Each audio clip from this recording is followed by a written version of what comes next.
Good morning to you, ladies and gentlemen. My name is Phumzile Manyoni. I'm from the National Department of Health. I am here with, so it's the National Department of Health and it's the Gauteng, which is the Provincial Department of Health. So I'm here also with the counterparts from the Gauteng Department of Health. I'll introduce myself and the team from the National Department of Health, and then I'll just ask my colleagues from the provincial office to introduce themselves. And then I'll just briefly give you the purpose for today, and then we can kickstart with the presentations. So like I said, Phumzile Manyoni, I'm the coordinator of the application and the verification system or project falls under the Human Resources Information System. So I'm the coordinator in the Human Resources Information System. And I'm here with Russell Ngubane. Russell is the man in the help desk. So when you start with your verification and your application and you hit glitches with the system and you have to call the call center, this is the man that you'll be talking to. Russell Ngubane together with Denzel down there, they are at the help desk. So they are, the team at the help desk is actually the heartbeat of the system that we use for applications and verifications. So I'll just give over to my provincial counterparts just to tell us who they are, and then you'll see the faces and know who you deal with at the provincial office. So as is coming, what we are trying to do from national is really to hand over in a way so that you don't go all the way to national for issues that can be sorted out at the provincial level. Okay. Morning, everyone. My name is Derek. As she has explained, basically we're from Gauteng Department of Health. I'm with my three colleagues. The first lady right here on the left is Mapula. The second one is Vanessa. And we are also with Sibongi. So yeah, we will be here just to explain how after national is done with the allocations, and then as Gauteng Department of Health, we basically takes it from placement, making sure that we liaise with institutions to make sure that you guys are, if you're able to start in time, commencement date and stuff like that. Thank you. Thanks. I hope that the distinction is clear. Okay. So today, what we are focusing on is how you verify your information on the system and how you apply. That's what the National Department does. When you now have to be placed and you go and work at whatever the facility, the provincial office is the one that will be taking care of you. Okay. Has anyone heard of ICSP?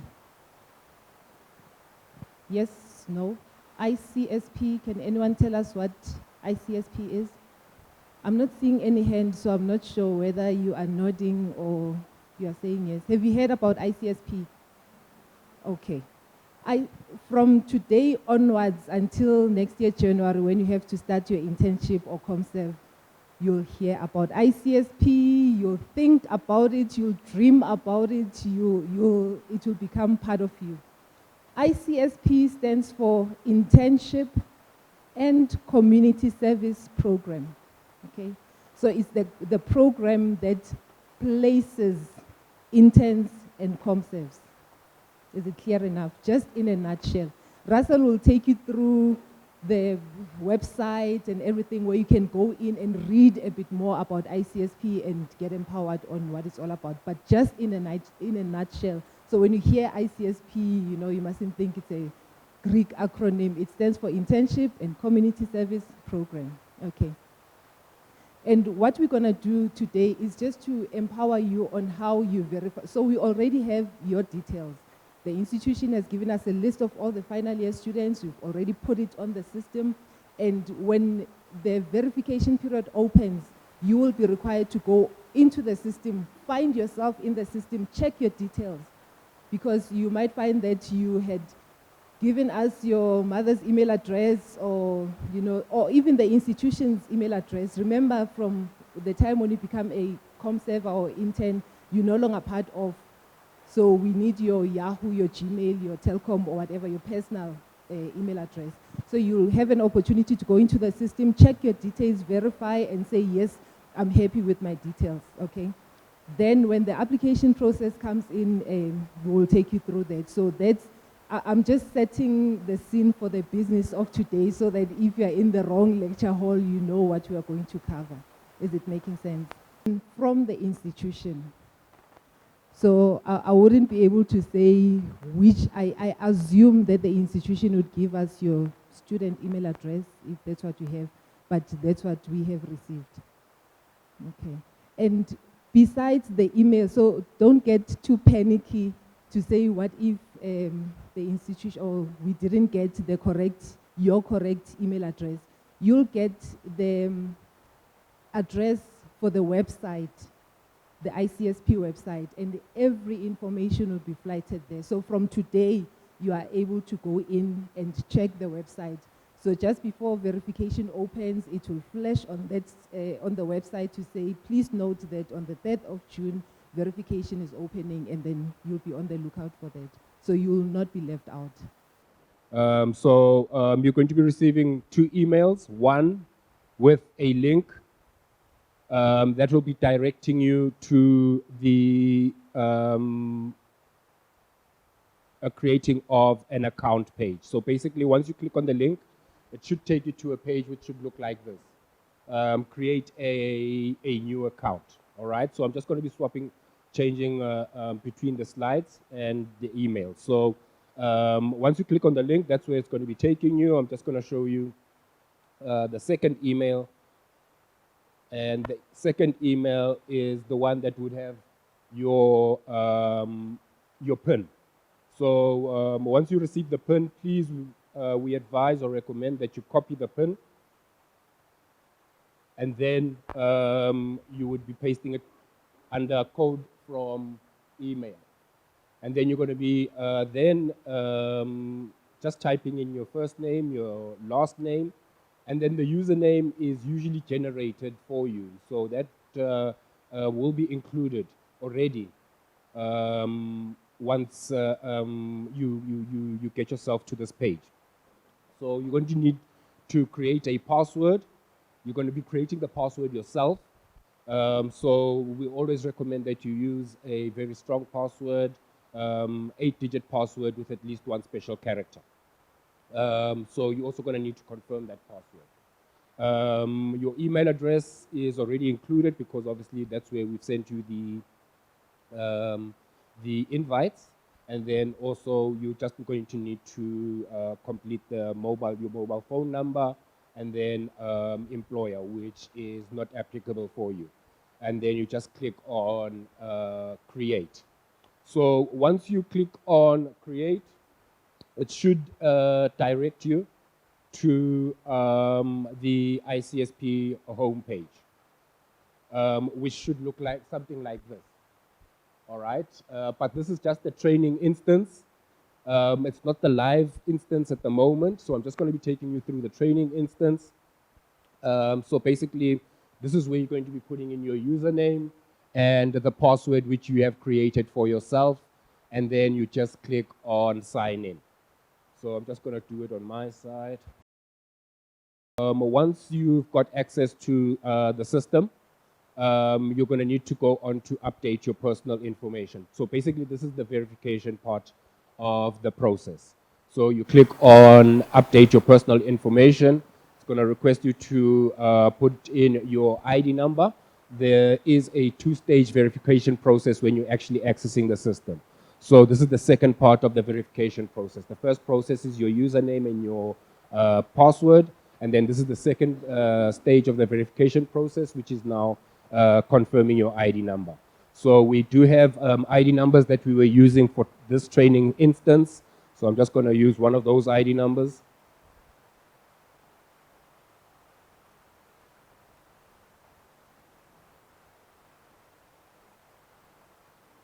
To access the system. Okay, that is unfortunately a bit incorrect, but this is, like I said, the training instance. We were open for the media cycle, but we are now closed. So basically, this is your registration verification page. This area obviously should be grayed out because we should have an idea what you're going to be applying for according to your field of study.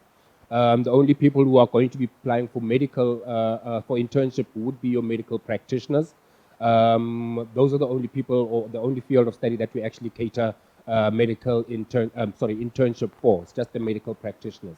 And then the rest of the fields of study, you're going to be applying for community service. So that area is usually grayed out because we do know which program you are going to be applying for.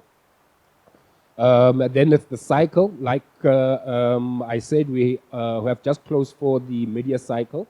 We usually have 2 intakes per year. It's the media cycle and the annual cycle. So you're obviously going to be applying for the annual cycle 2020 for placement starting from the 1st of January going forward.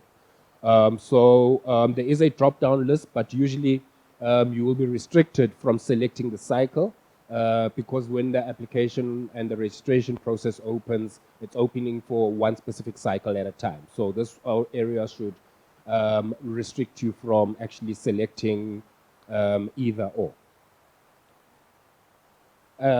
These details, like I said, are pre-populated already on the system. We have received them from your institutions and from the various councils, and your information has been triangulated and then obviously put onto the system, so you've been pre-registered.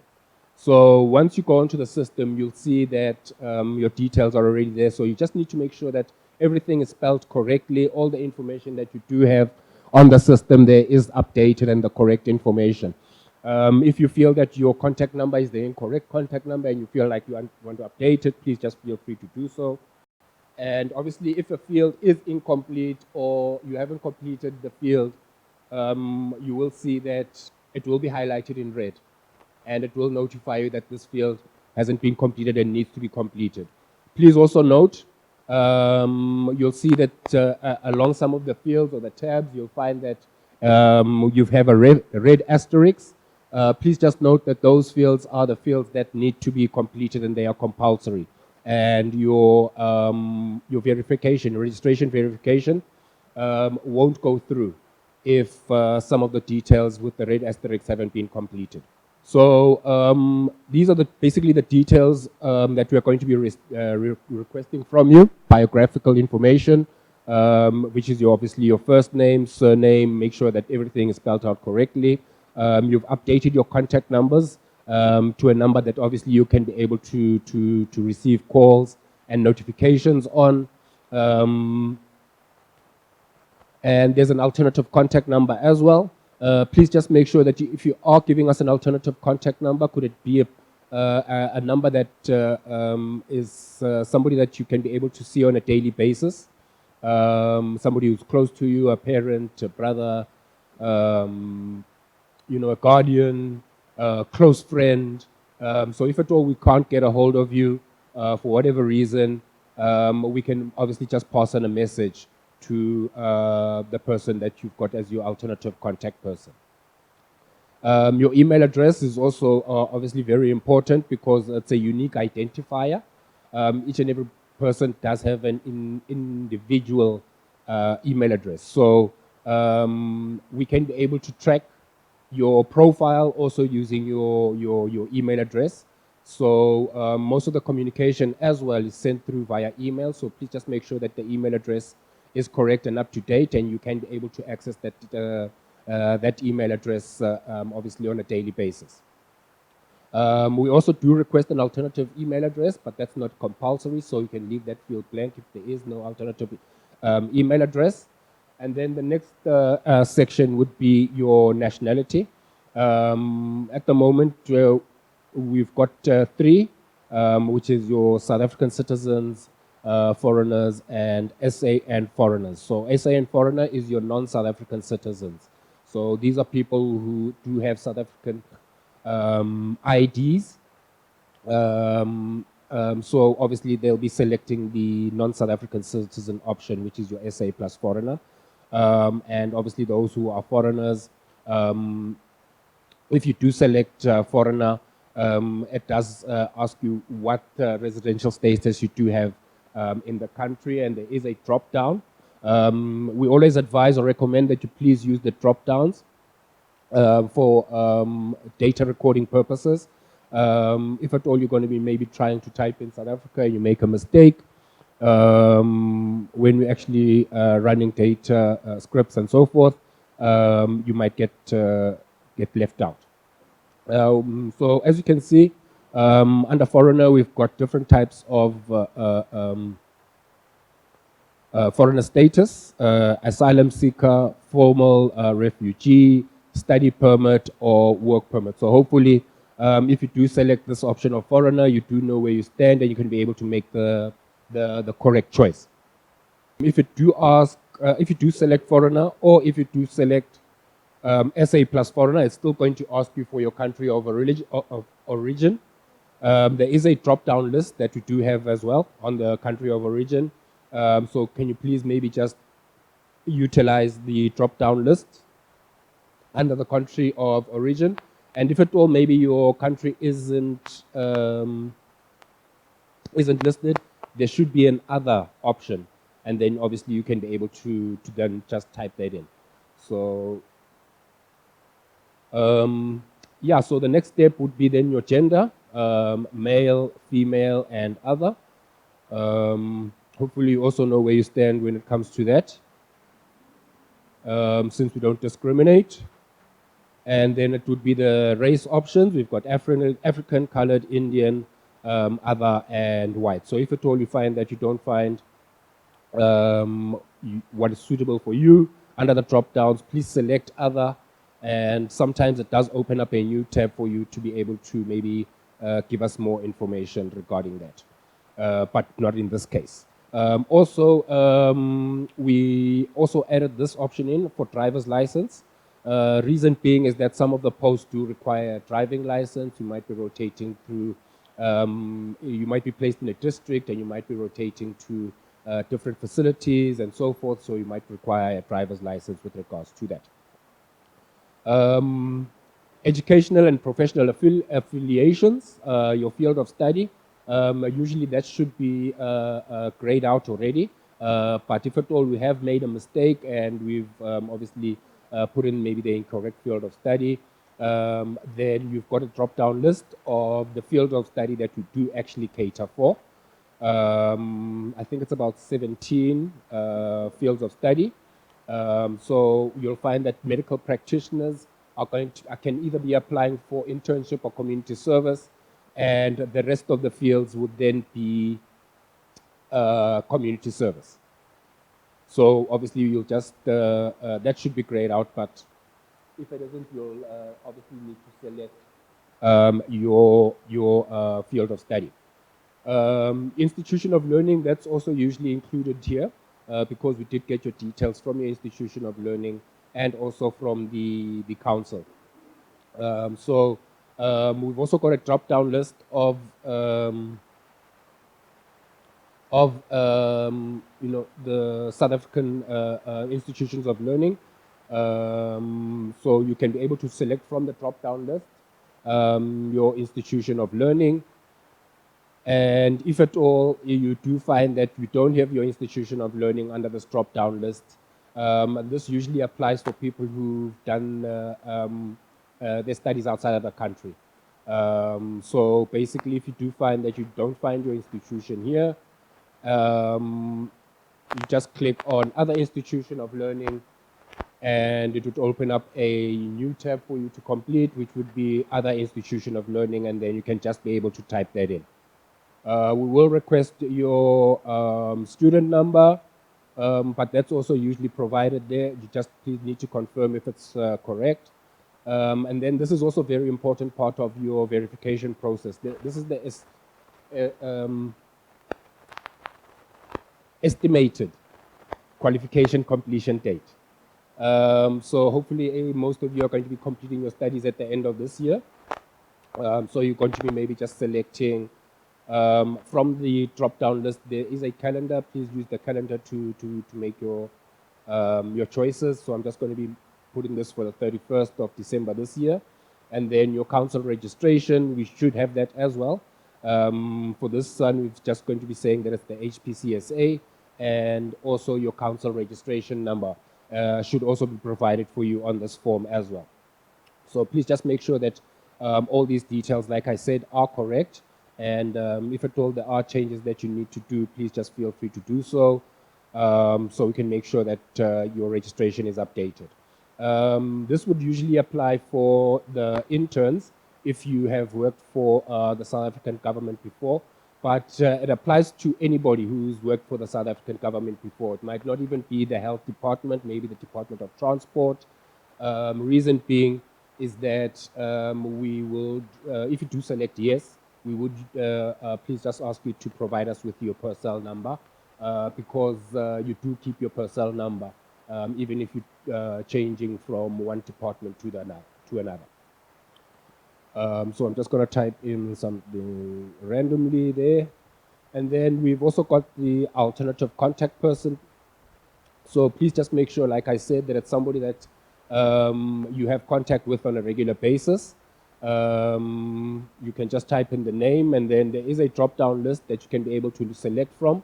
It can be a friend, a guardian, other parent, sibling, spouse, but at least it must be somebody that you must have constant communication with. So as that, if at all we aren't able to get a hold of you on the contact details that you provided for us, we can be able to leave a message with this specific person, obviously to ask you to get in touch with us. A contact number is also mandatory. The email is not mandatory, so it's not necessary for you to complete the email field. The next step would be then your permanent residential address. Please put in your address that obviously maybe if it's a home address, please avoid using maybe your res address, but maybe just use your home address, because obviously now that's where communication is going to be sent through to. So if you've moved out of res and you do need to send through communication maybe via the post or whatever the case may be, we can be able to make sure that it is getting to the right place and you are able to get that information. And as you can see, all these fields are actually mandatory fields. So please just make sure that you complete that correctly. And then there's the details confirmation checkboxes. I'm just going to read it out for you. I confirm that the information provided in this form is true, complete, and accurate. And then you can just check that box. I acknowledge that in order to support my placement, the National and or Provincial Department of Health may share my details with statutory councils and the PERCEL information system. Check your box. In such cases, data sharing and transfer will occur in a secure manner that respects the privacy and confidentiality of your information. Should you wish to receive access to promotional material related to CPD and other educational programs, please tick the radio or checkbox. And the last part is I agree to share my information being shared with the universities and other centers of learning for the purpose of accessing CPD materials.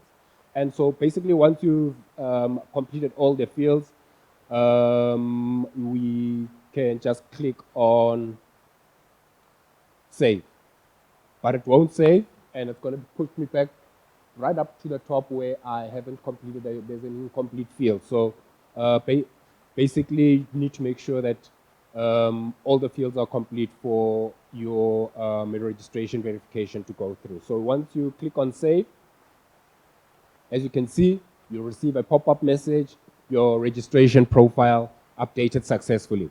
Confirmation email has been sent to your email address. So sometimes some applicants are not getting that confirmation email address. Please don't panic as long as you've got the pop-up message confirming that your registration profile is updated successfully. Please don't panic and obviously lose it if you haven't received those two confirmation emails.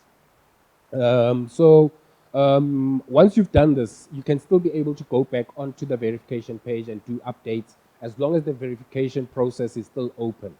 So once the verification process is closed, you won't be able to access this page anymore.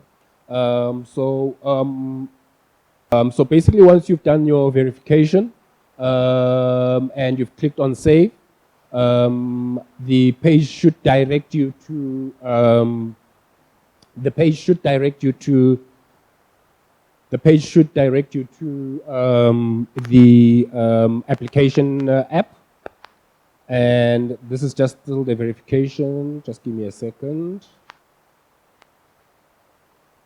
And this is what your application would look like. So just for the benefit of the training session, we're using last year's application form, all right? I'm going to pay this basically the same thing that we're going to be having this year. There's just a few minor tweaks that we are going to be adding onto the system this year, just to enhance the performance and obviously accessibility for you guys, so it can the application can be actually user friendly for you guys. So I'm just going to read through the notes with you guys. An applicant may edit or update their post choices up until the application closing date. So please make sure that if at all you are going onto the system and you're making any changes on the system, please make sure that you do it before the closing date. Otherwise, no late applications will unfortunately be accepted, unless there is a specific and a major reason why. And obviously, then we can be able to make the necessary arrangements for you to be able to apply. And you do need to make us aware if at all you are experiencing challenges with your application before the application closing date, for us to be able to consider assisting you with your query going forward. Post choices must be selected in accordance with the application rules. These are detailed in the user guide on the ICSP info portal. Unfortunately, those are still being updated, but they will be available and be put up on the ICSP info site.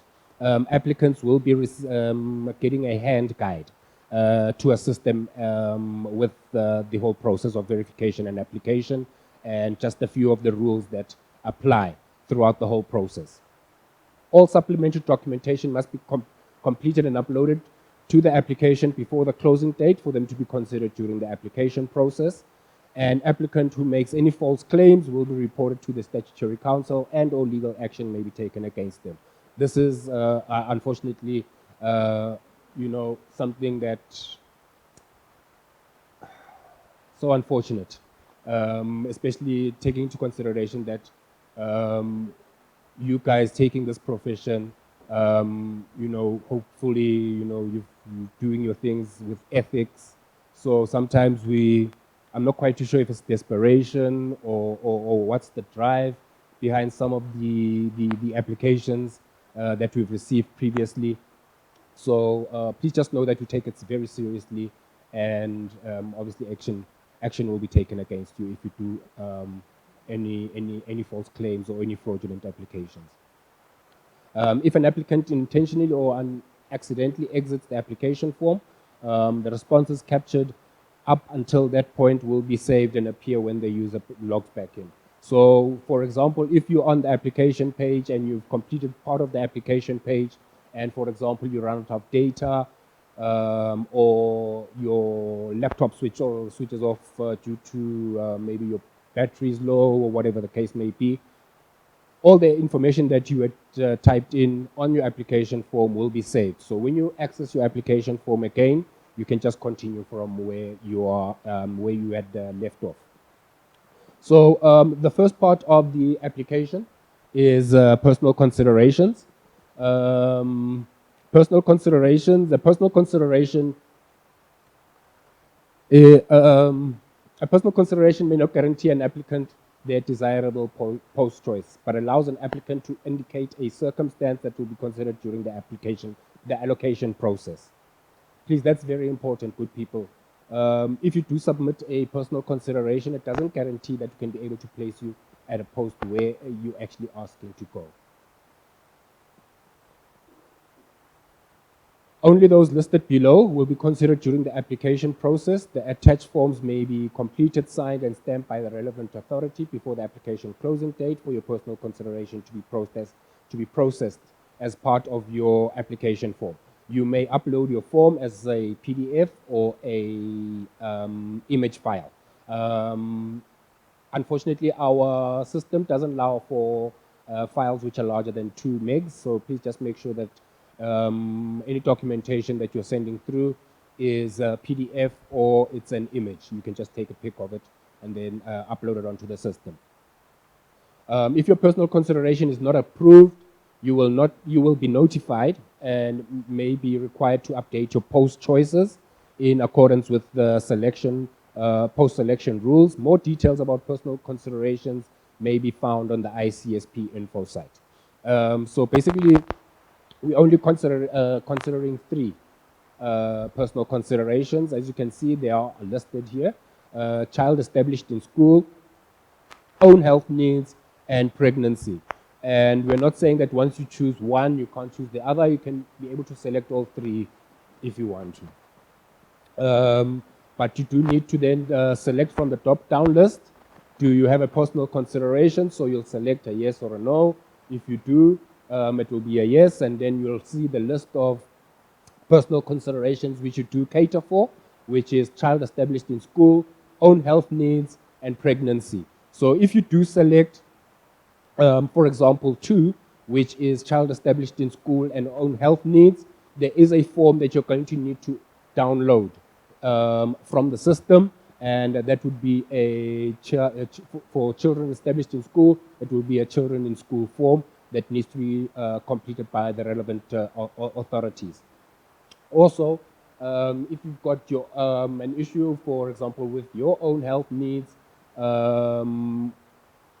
there's also a specific form that you're going to need to upload from the system and then, download from the system and then upload it back onto your application form once completed by the relevant authorities. Like I said, you can choose all three if that does apply to you. And they all will be considered by a special select committee who deals with the personal considerations. We also have the social compacts. So a social compact application allows individuals to apply to be placed together for their internship or community service period. These applicants are restricted to priority 1 and priority 2 facilities. Exceptions are listed in the user guide on the ICSP info site. The following information is required when applying as a social compact. Type A applicants will need to provide the details of the person they would like to partner with. So basically, type A social compact application is a pair of applicants who are both applying for community service or internship, and they wish to be placed together. So basically what you'll be doing here is that if this is obviously your circumstance, you will be selecting yes, and then obviously you'll be selecting the type A social compact. And then under the name and surname of the other applicant applying for community service, this will not be your name, but the applicant or your partner's name. And then under the ID, it will be your partner's ID. And then basically your partner as well, once they're applying on their side, they're going to need to include your name and surname and your ID on their application. So please just be aware that if at all only one person has typed in the social compact, it won't be considered because we need both of you. We need the other person's consent, good people. The next step is, do you have a criminal record or any pending case? So I'm hoping that all of you are going to be selecting no there. The next social compact type is type B. Basically, applicants must provide the details of the person they would like to be placed with, as well as their placement letter provided by the health facility. So social type coupling B, an applicant who is applying to be allocated in or near a facility where a partner is already completing internship. Unfortunately, this doesn't apply for somebody who's completing their community service, because community service is only 1 year. So when you are starting, that person will be completing, so it wouldn't make sense. So, but this is for people who are interns, because they need to complete 2 years for their internship. So please just take note of that as well. So it's still going to be the same process that you're going to need to follow. It's going to be the name and the surname of the person who is completing their placement, their internship, and their ID number. And then obviously you're going to need to upload a letter from the facility where this person is allocated or where this person is doing their internship. And all uploads, like I said, all the file size, the files that we actually are able to receive, there's a limit of two megs. So please just make sure it's only PDF or images. And do you have a criminal record? Like I said, hopefully none of you have a criminal record. So basically that's social type B. This is for people who are wanting to be placed with a partner who's already completing internship. Social type C, applicants must provide both an employment contract and a marriage certificate for the individual they would like to be placed with. So type C, social compact, an applicant who is applying to be allocated in or near a facility where a partner is permanently employed in a public sector health facility. So if somebody is already working permanently, for example, at Charlotte Maxeke, and you would like to be placed at Charlotte Maxeke with that person, you are going to need to upload the proof of employment of that specific person at Charlotte Maxeke, and also upload a marriage certificate or a spousal affidavit if there's the absence of the marriage certificate. All these documents are available on the system, so you're going to need to download them, and then once they've been completed by the relevant authorities, please just upload them back onto the system. Like I said, there's the size limit of 2 megs for the files that you can receive. Next social compact is social compact D. Applicants must provide either an employment contract or a tax clearance certificate in the case of business ownership, and a marriage certificate. So this is social compact D. Social compact D, an applicant who is applying to be allocated in or near a facility where a partner is in a stable employment. So this doesn't include just a health facility. It can be a business, a private institution where your partner is working. So basically, what we're going to need from you there is an upload of your partner's employment contract or the tax clearance certificate. So those are the social compacts that we actually do accommodate for. It's A, B, C, D. I'm not quite too sure if you'd like me to run through them again. You okay with that? So I'm just going to be moving on then to the next stage of the application. The bursary information, this will no longer be on the system. You won't be, this will be removed from the application. Reason being is that the provinces know who their bursary holders are. And we've received this information from the provinces already, and it will be uploaded on the system. If at all you are a bursary holder with the province, the system will notify you that, as far as our records show, you are a bursary holder with Gauteng province. Or if you are restricted to maybe a district or a specific facility, the system will note that, as far as we know, you are a study leaver with Helen Joseph. So basically, this person needs to go back to Helen Joseph since they are obliged to that specific facility or any district or municipality. So previously, applicants were able to self-declare if they were bursary holders or not, and then we had to then liaise with the department, that specific provincial department, to confirm if the information is correct or not, and then obviously then you'll be able to apply as a bursary holder. So if you are a bursary holder, you will be restricted to see posts which are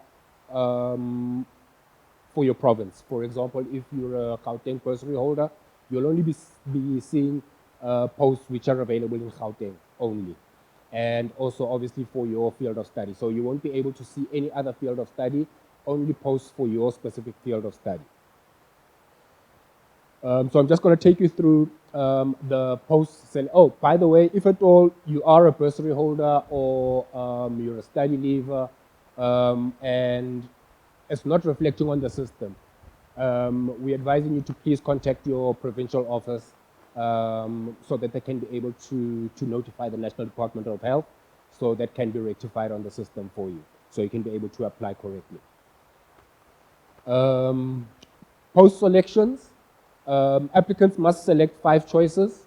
Hovering over a facility in the grid below will provide more information about a facility. So unfortunately, we're using a slide, so you won't be able to see that. Applicants may also search for more facility information on the ICSP info site. The following rules apply when selecting posts. Your choices must be spread across a minimum of 3 provinces and a maximum of 5. You may only select 1 facility in a major metropolitan area. A list of major metros are provided on the ICSP info portal. Applicants must select facilities with priority rankings in accordance with their application type. General applicants must select a minimum of 2 priority 1 facilities and are restricted to 2 priority 3 facilities. Bursary applicants may only select priority 1 and 2 facilities unless a personal consideration is applicable, and foreign applicants may only select priority 1 facilities. So basically, this is now where you're going to be starting to select your posts. You're going to start with selecting your primary province. In this case, we had selected Eastern Cape, and if you can see there, it's a minimum of 3 provinces that you can make your choices from, or a maximum of 5. So you can choose up to 5 provinces to make your choices from. So once you've selected your provinces, all the posts that you have selected under those provinces will be reflecting. It should look a little something like this. Obviously, like I said, there are a few changes and tweaks that we're still going to be doing on the system. As you can see, we've got the district at which the facility is, where we've got the posts. And this first facility is All Saints Hospital in the Eastern Cape, which falls under the Chris Hani District Municipality. And as you can see, this is a priority 2 facility, and there's 2 posts that are available to be selected at this facility. Number of applicants. So basically, this is just another addition that was extremely helpful for the applicants, to assist the applicants in making their choices. After obviously seeing that there's only 2 posts there, you'll also be able to see how many applicants have applied to that post. So it can be able to guide you maybe in your choices and making a more informed decision, and obviously just slimming down your choices of obviously where you can be able to get accepted, all right? You will need to select if you need accommodation or not. There is a drop down there, it's just a yes or a no. So if you do need accommodation at that specific facility, you'll select yes. And then if you're happy with your choice, you'll click on add to list of posts. And once you've added your post, you should be able to see your choices, your list of posts listed under there. So after obviously you've made your 5 choices, like we stated previously, you can still be able to go onto the system even after you've clicked on apply. And if at all maybe you'd like to amend your choices or update your choices, you can still be able to go onto the system as long as the system is still open and it hasn't been closed. So you can be able to chop and change your choices accordingly. All you need to do there is, for example, if you no longer want to add Free State Itemoheng Hospital to your choices, all you need to do is just click on the remove button in the top right hand, on the right hand corner there, and that specific post will be removed from your choices, and the other 4 will remain. And then you can amend your choices by going back to your list of choices that we had. Please just make sure that once you do have your choices and you're happy with your choices, please make sure that you do click on apply. previously we've had some applicants who have made their choices but just didn't click on apply. So please just make sure that you do click on apply and make sure that your application is submitted. You will still receive the same pop-up message that your application has been successfully submitted, and you should receive 2 confirmation emails. Like I said, some of the people are not getting those emails with the confirmation of their choices. Please don't freak out. As long as you've got the pop-up message stating that you've applied successfully, and there's also the status, your application status at the bottom of the application. It's just that I'm using the slide, so you won't be able to see it here. But under the blue apply button there, once you've clicked apply, your application status would reflect if you've applied successfully or not. So yeah, basically this is the verification and the application in a nutshell. Like I said, you're still going to be provided with a handbook which will be able to guide you as to how you can be able to apply, obviously the restrictions that apply to the choices that you can make. And also just additional information that is obviously would be important to you in making your choices for community service or internship next year. Oh, sorry. Question?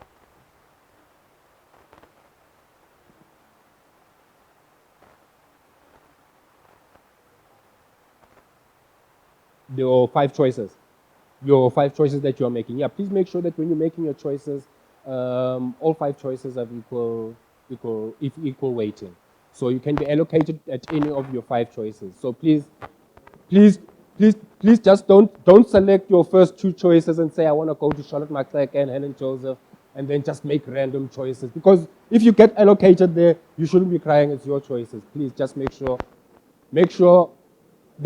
that you are sure of the choices that you're actually making. So basically, like I was saying, we do have an ICSP info portal that we've created just for the benefit of the applicants for any additional information that they might require with regards to the internship and community service program. You can either access this portal on our homepage. As you can see, we do have it here, ICSP info portal. Or I can just provide you with the URL, which is not here, okay. All right, but I'll give it to you now. But just simply clicking on the ICSP info portal on our homepage, it should direct you quickly to the ICSP info website. So I'm thinking that this is the view that you will be seeing when you're actually doing it from your mobile devices, okay?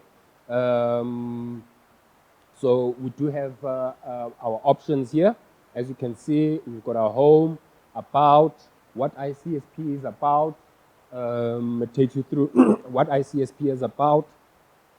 So please just, you can be able to go through that in your own time. ICSP help. So basically, we've got the details of the provincial coordinators on here as well.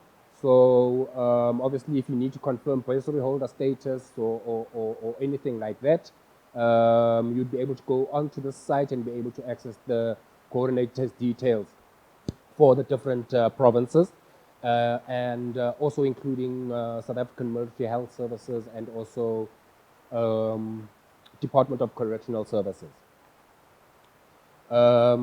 This is where basically you will find our, this is where you're going to be finding the quick guide that I was telling you about, or the handbook that I was telling you about. Like I said, it's just currently being updated, and as soon as it is ready, and the system is obviously going to open for annual cycle, it should be updated and up on the system, the ICSP info system. We do have videos as well to assist you in this whole process, the application and the verification process. The videos are available on the system. I'm just not going to be going through it now. I'm not going to be playing that video for you. Unfortunately, we don't have popcorn, so next time you can do it in your own time. We've also got the frequently asked questions. There's a lot of questions, the frequently asked questions here. These are being currently updated from the help desk. Obviously, questions that we've and queries that we've come across from you. We've tried to note and obviously give you an answer to some of the questions that you might have. The reason being is that sometimes you might not be able to get through to us on the help desk, the contact number help desk. Unfortunately, there's I think about 8 agents, and when the annual cycle opens, sometimes unfortunately we are a bit overwhelmed and you do get queued. What I do recommend or advise, please just log on to the ICSP info site. The answer might just be there on the ICSP info site for any query that you might have. As you can see, we have queries relating to registration, application, allocation, bursary holder status, foreign nationals, and then just general queries, and the allocation outcome, and then also nurse registration FAQs, how to create a Gmail account, and so forth and so forth, all right? Please, you can also just be able to access that in your own time for your information. And the facility info, this is also just being updated at the moment. Basically, this is also just another initiative that we've taken to make you, to help you make your choices a bit easier in making your choices. So basically, we're going to be having facility information here, the demographics of a specific facility, schools which are close by. It's going to be a map, the schools which are close by, malls, and so forth and so forth. So if at all you don't know a facility, you can just go onto the this page and just check out the demographics of that specific area in order for you to be able to maybe make a more informed choice when doing your selections. Like I said, that is still in progress and construction. And yeah, as soon as that's ready, that's also going to be extremely helpful to you guys in making your choices. And then finally, let's contact us. This is the various means or that you can use to communicate with the help desk staff and the support staff that will be assisting you throughout this whole process. We've got an email. You can use the email icsp@dhmis.org, and you can also log a case. It's basically the same thing, and you can also log a case, and you can also give us a call on the contact center number, which is there on the screen, 0870125082.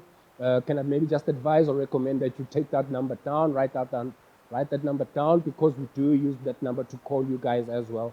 And then we do sometimes have challenges with people not answering their phones. I'm not quite too sure if they think they have unpaid accounts or whatever the case may be. But please, this is a very important number for engagement with you guys. I will be populating that number on the screen shortly for you. But I'd just like to take you through our ticketing system, which is an emailing platform system that you can use to send through your queries, and it does generate a 6-digit reference number for you, so you can be able to track your query. When you log a ticket, please expect a turnaround time and or a response time, all depending on the period. If it's a peak period and you open for the annual cycle, please expect a response within 72 hours. But in other at other times, it's a response time of 48 hours or less. So I'm just going to be taking you through how to log a case. As you can see, we still got the provincial coordinator details on the system here.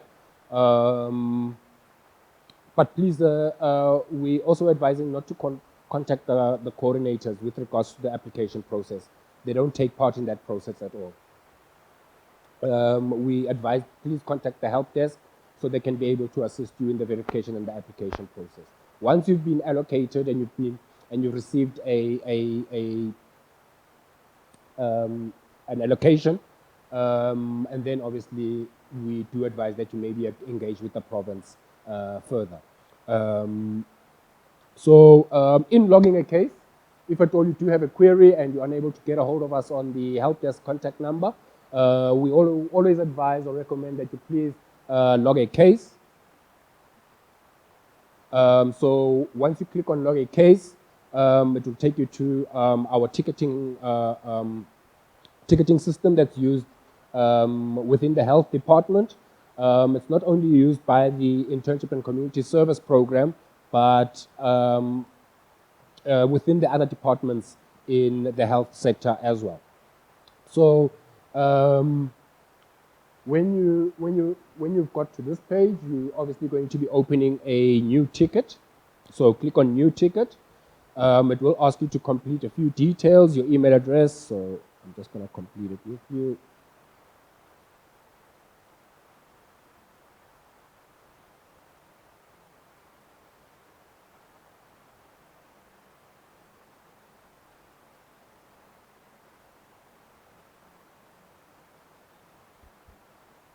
And then this is also a very important part, the health topic. In order for you to be able to make sure that it's going through to the relevant and the right department, you're going to need to select the correct health topic, okay? So basically, our health topic for this specific program, the Internship and Community Service Program, would be NDOH HRIS ICSP. And then you can be able to maybe just select your health topic from there. If it's just a general inquiry or how to use ICSP or feedback or, for example, username and password issue, you would select that. So, and it will also just ask you for a issue summary. I'm just gonna say password. And then, yeah, it's just gonna ask you for a brief description of your query. We always advise to please don't just say, I can't log in, and leave it at that. We don't know who you are. We don't know why you can't log in. So please just make sure that you include your name, your ID number, and a detailed note as to your challenge or your query. So just for training purposes, I'm just going to say training just to show you. And this is just to prove that you're not a robot.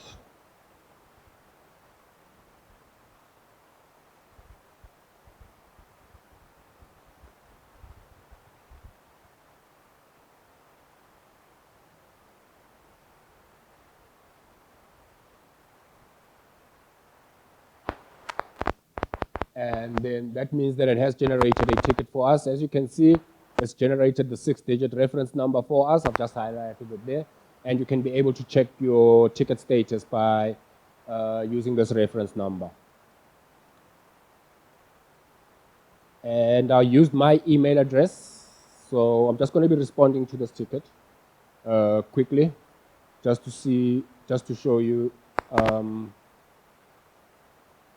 how the ticketing system works. So basically, this is the platform that we're using to communicate with the applicants. Hopefully, you can be able to use this platform rather than giving us a call. Like I said, sometimes you'll find yourself in a queue, frustrating yourself. Please don't use the ticketing system. It's much easier. You can be able to track your query. And even better, you have your query in writing.